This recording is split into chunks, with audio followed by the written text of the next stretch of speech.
Olá, meus filhos! Tudo beleza aí? Então, como vocês já sabem, eu estou ministrando a disciplina de Energias Renováveis e Não Renováveis para o curso de Meio Ambiente no Instituto Federal do Maranhão. Para me ajudar nessa disciplina, eu convidei o professor Allan Kardec, professor da Universidade Federal do Maranhão, já foi diretor da ANP, né, Agência Nacional do Petróleo, e atualmente é o presidente da Gasmar, né, essa empresa estatal do estado do Maranhão, e ele veio contribuir com sua fala sobre a margem equatorial. Então, pessoal, aproveitem este momento, é uma pessoa especialista nessa área e contribua com seus comentários aqui embaixo, beleza? Acompanhe aí a fala do professor Allan Kardec. Bem, gente, muito bom dia. Meu nome é Allan Kardec.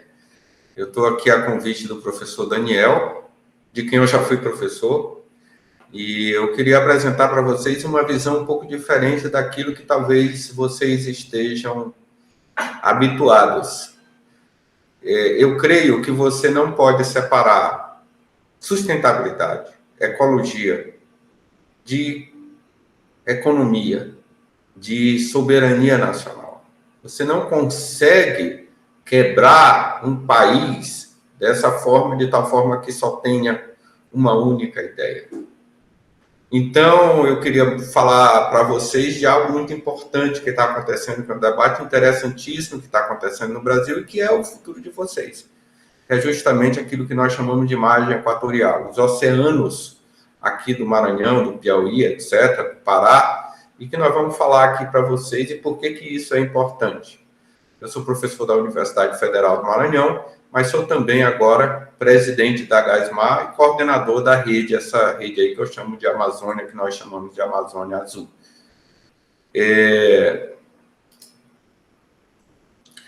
Nós vamos falar um pouco sobre a energia, a demanda de energia do planeta, vamos falar da margem equatorial, mas finalmente nós vamos falar aqui do que aconteceu, né? Aqui nos últimos 500 milhões de anos. Vocês veem que basicamente existia aqui, só o continente, os continentes ocupavam basicamente ao sul do Equador, só que depois eles foram subindo. Vocês veem aqui que está os Estados Unidos.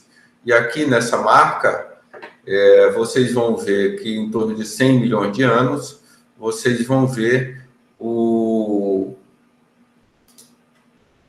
Tá andando, desculpa, né? Aqui está os Estados Unidos, repetindo o vídeo por alguma forma pausou, me perdoem.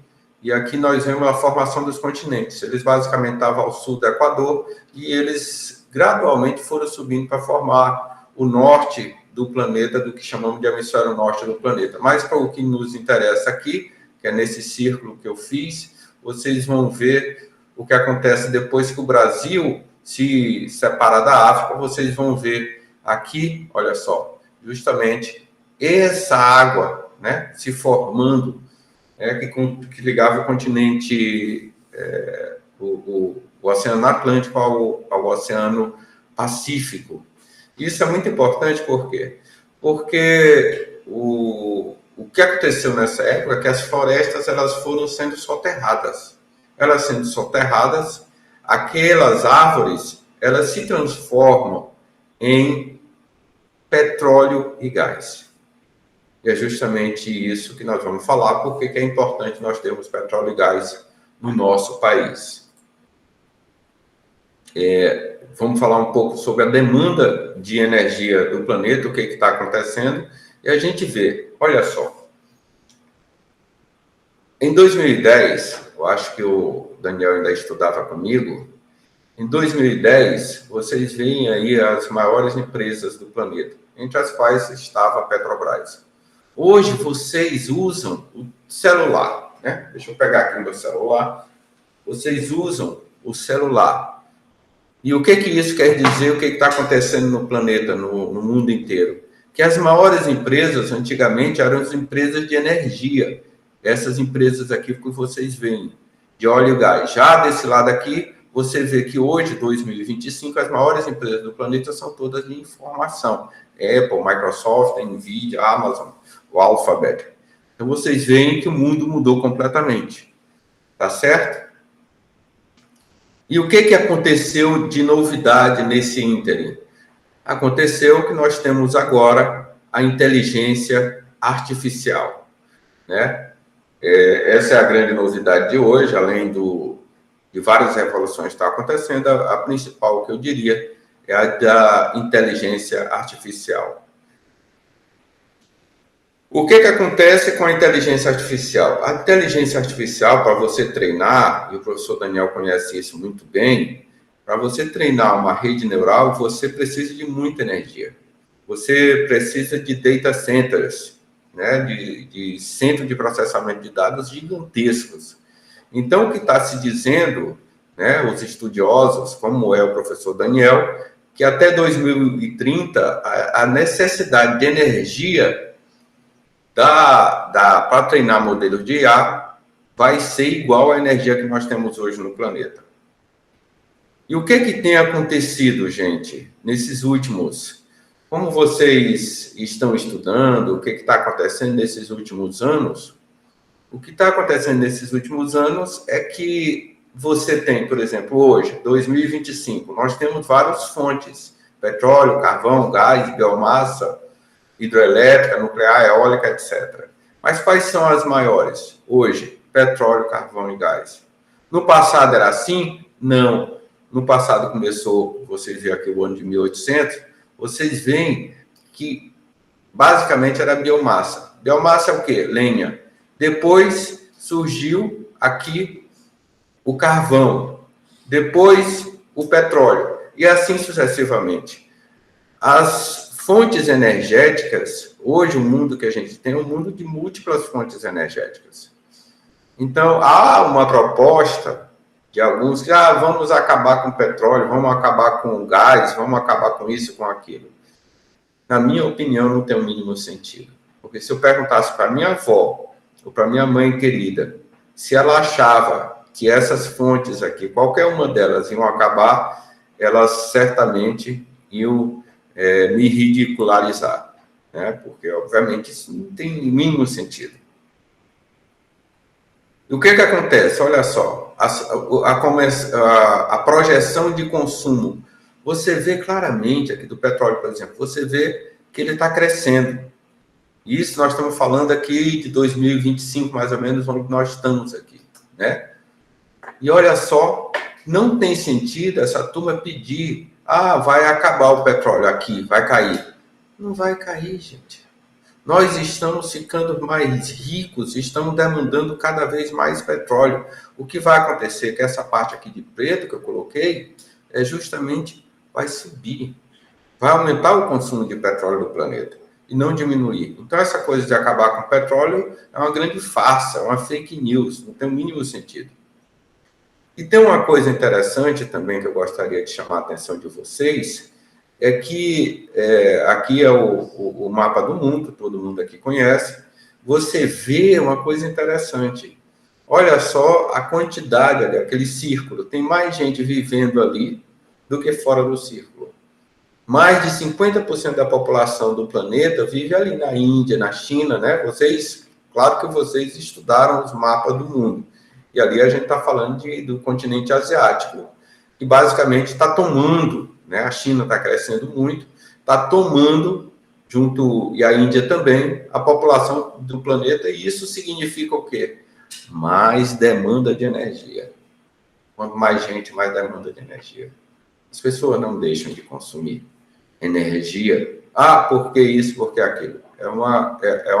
A tese que eu tenho é essa conversa está equivocada. E o que acontece também no planeta? Continuando aqui falando sobre o mundo inteiro. Há vários locais do mundo, porque o pessoal fica dizendo, não pode mais explorar petróleo. Gente, como não pode explorar petróleo se o planeta inteiro está explorando petróleo? Só nós que vamos ficar do lado de fora, só o Brasil que não pode explorar petróleo? Olha aí o tanto de país lá, no Sudeste Asiático, na África, no Mar do Norte, no Alasca. Interessante outra coisa também, que essas empresas que estão aqui do lado do Brasil, que vocês estudaram, que é a Guiana, o Suriname, as empresas que operam aqui, você vê que são empresas estrangeiras, basicamente. A Petrobras não está lá. E pior ainda, não tem empresas africanas. Mas olha só, aqui do lado, onde está se produzindo, né, eles estão avançando extraordinariamente, estão enriquecendo extraordinariamente. O produto interno bruto, que é uma medida de riqueza desse país, está subindo extraordinariamente muito mais do que a China. E o que é a margem equatorial? O Brasil, minha gente, ele é dividido em bacias sedimentares, que estão aí, vocês vão ver aí o Brasil, aí está o mapa do Brasil, e ele é dividido em bacias sedimentares. Essa aqui em preto, né? Essa aqui que eu mostro, essa é a margem equatorial. Aqui embaixo você vê o pré-sal. O pré-sal está aqui, perto do Rio de Janeiro, do Espírito Santo e de São Paulo. Então, primeiro, né, mostrei para vocês o que é a margem equatorial, que é justamente essa parte agora que vocês estão vendo em vermelho. E o que está acontecendo? O que está acontecendo no Brasil é que a produção do pré-sal, né, que é essa área bem aqui, né? Desculpa.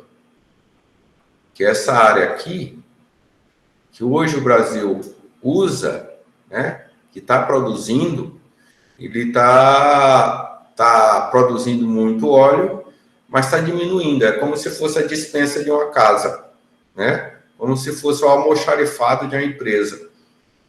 O produto está saindo bastante, mas não está repondo. Então, a gente tem que repor. Como é que você repõe? Na minha opinião, explorando aqui, que é a nossa região, a região norte e nordeste do Brasil, que é justamente aqui a margem equatorial brasileira. Vocês veem aqui que para o Maranhão tem a bacia do Pará-Maranhão e a bacia de Barreirinhas. Isso é muito óleo, muito petróleo. E qual o cenário do Brasil? Aqui a margem equatorial brasileira, a Petrobras vai fazer um investimento gigantesco, quer fazer, mas não estão deixando por conta da licença ambiental, um investimento aqui, ó, 15 bilhões de reais para fazer 16 poços, basicamente R$1 bilhão por poço. E o que vai acontecer na indústria de petróleo e gás? Que é interessante para vocês. Interessante. A geração de emprego. Isso aqui foi um cálculo da Confederação Nacional da Indústria, né? De 2 a 3 milhões de novos empregos. Então, você vai tornar essa região aqui no novo Rio de Janeiro, em termos de produção de petróleo e gás, de comércio, de aspectos vinculados ao petróleo e gás. Tem algumas coisas que eu acho que vocês também, eu estou mostrando aqui vários mapas. O PIB, né, que é a medida da riqueza de um país, ou de um estado, ou de um município. Aqui está no município. O PIB per capita, olha só. Quanto mais escuro, mais rico. Quanto mais branco, mais pobre. Isso é coisa simples, isso aqui está muito óbvio. Você vê claramente essa separação do Brasil aqui, né? Ah, isso aqui, e a outra parte? Vocês que conhecem bem Imperatriz, como é que é dividida Imperatriz? Uma parte rica e uma parte pobre. Isso se chama desigualdade. Esse índice Gini é de desigualdade. Olha novamente aqui. Quanto mais vermelho, mais desigual. O que acontece com a nossa região? Desigual. Expectativa de vida. Expectativa de vida você vê claramente, né? Que essa região aqui é a mais clara, a expectativa de vida é menor do que 72 anos, menor do que 73 anos, enquanto aqui é maior. Olha só Santa Catarina. A expectativa de vida de uma pessoa que hoje nasce em Santa Catarina é de mais de 80 anos, enquanto aqui no Maranhão é 10 anos a menos. Então, você vê que, e essa é a minha tese, né, você tendo aqui um dinheiro, porque isso é dinheiro na veia dos estados e municípios, você tendo aqui a margem equatorial, você faz aquilo que aconteceu aqui, ó, no Rio de Janeiro. Olha só o Rio de Janeiro, São Paulo, Espírito Santo, todo mundo aqui. Eles ficam ricos. E vamos falar um pouco também de sustentabilidade. Porque o Brasil precisa ser mais sustentável. Não, o Brasil já é sustentável, né? O Brasil já é muito sustentável. Gente, eu estou com um problema, que é a bateria aqui. Só um momento. Vou interromper rapidamente para poder ligar esse negócio. Está desligado. A bateria está acabando.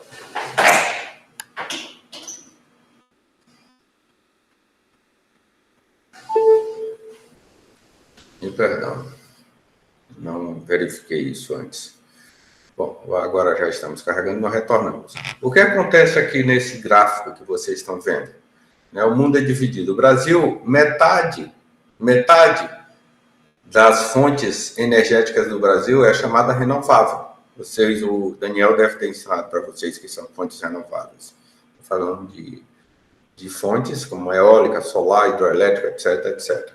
Enquanto você olha aqui no mundo, né? Olha aqui é o mundo, está em inglês, e aqui é o Brasil.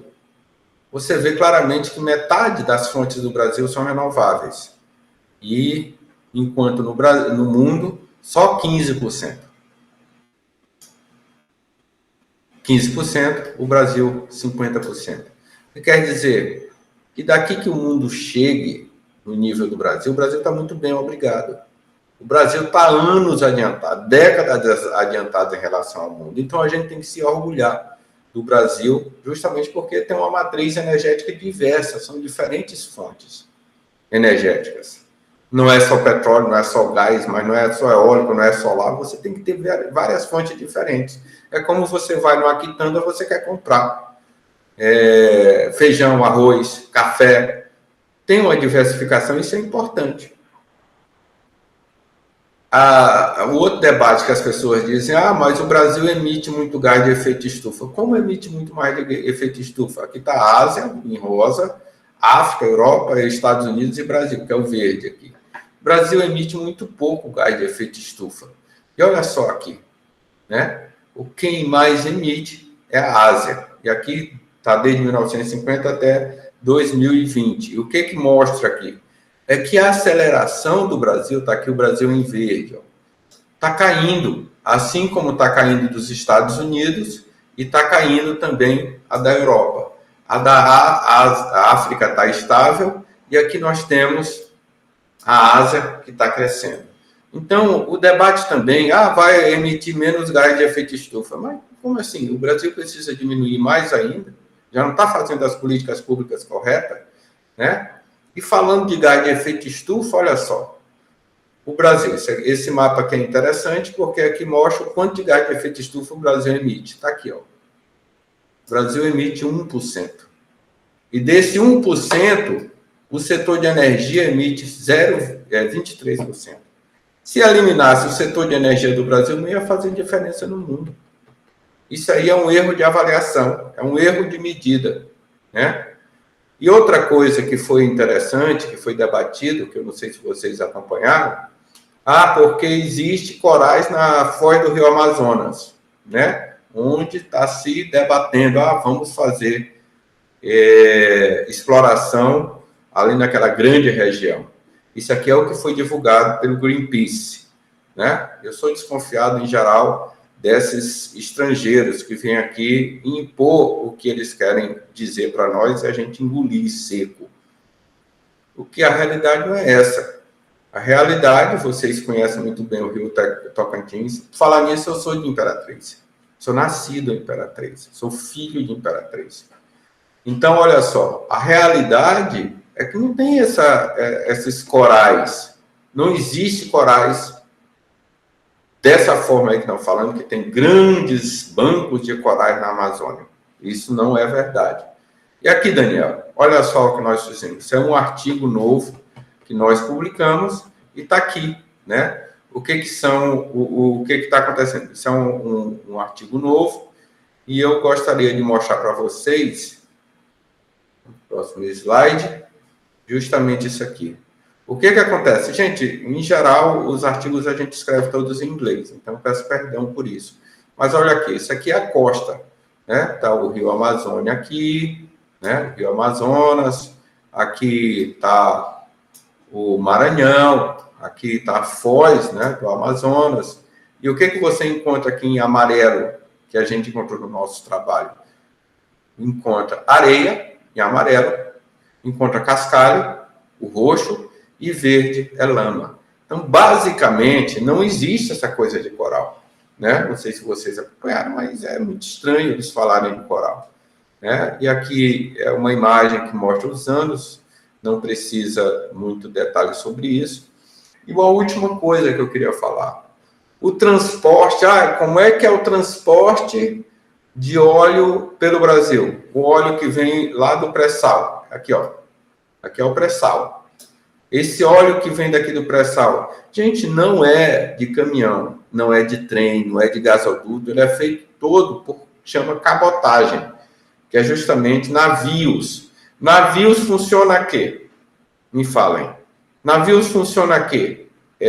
Vento, eles são caravelas, né? As canoas, ou as voadeiras que hoje estão aí no Rio Tocantins, eles funcionam a quê?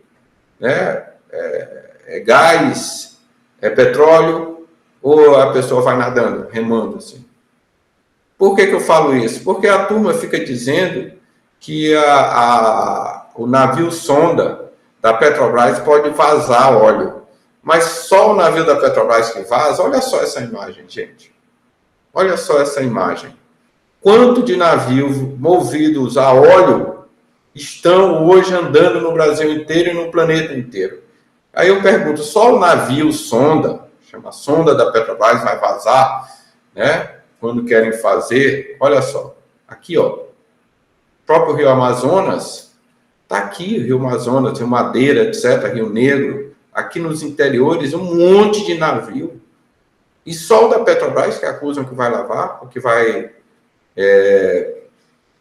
vazar. E a última coisa, esse aqui são a média de navios, né? Aqui está o poço, eu não mostrei para vocês, mas mostro agora. Aqui é que a Petrobras quer furar, fazer um furo. E olha o tanto de navio que passa aqui por cima. Sabe quantos? Por cima do poço? 1.150 navios por ano. Pelo menos um por dia. E aí eu pergunto, mas só o da Petrobras que vai vazar? Né? Então, o IBAMA, a gente depende da licença do IBAMA, e aqui está a licença do IBAMA, ele demora, antes demorava 5 anos, agora demora, né, tá aqui, ó, 4,9 anos, 5 anos. E agora demora 10 anos para conceder a licença. Passou do governo Dilma, governo Temer, governo Bolsonaro, agora governo Lula, e o IBAMA continua do mesmo jeito. Que é justamente o nosso calcanhar de Aquiles. Você não pode, vocês, se forem trabalhar, demorar, né? Isso é uma regulação equivocada do Brasil. Está errado isso. Deixar um órgão passar anos para emitir uma licença. Aqui há uma demanda que eles fizeram, que é um centro de reabilitação da fauna. Olha só os valores.